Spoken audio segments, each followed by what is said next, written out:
মাননীয় স্পিকার, ভুয়া মুক্তিযোদ্ধা বলতে আসলে কিছু নেই, এটা হবে অমুক্তিযোদ্ধা। বীর মুক্তিযোদ্ধাগণ দেশের শ্রেষ্ঠ সন্তান। তারা জীবনের ঝুঁকি নিয়ে দেশকে স্বাধীন করবার জন্যে মুক্তিযুদ্ধে অংশগ্রহণ করেছিলেন।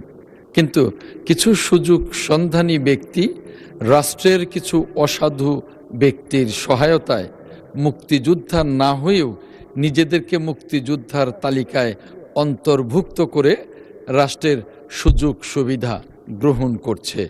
বিশেষ করে গত ফ্যাসিস্ট আমলে এই ঘটনাটি ব্যাপকভাবে ঘটেছে। এ সকল মুক্তিযোদ্ধাকে যাচাই বাছাইয়ের মাধ্যমে অমুক্তিযোদ্ধাকে যাচাই বাছাইয়ের মাধ্যমে মুক্তিযোদ্ধার তালিকা হতে বাদ দেওয়ার বিষয়ে মন্ত্রণালয় কাজ করছে। মাননীয় স্পিকার, আপনার মাধ্যমে মহান সংসদকে জানাতে চাই, অভিযোগ প্রাপ্তি সাপেক্ষে তদন্ত শুনানি করা জাতীয় মুক্তিযোদ্ধা কাউন্সিলের একটি নিয়মিত কাজ এবং এটি একটি চলমান প্রক্রিয়া।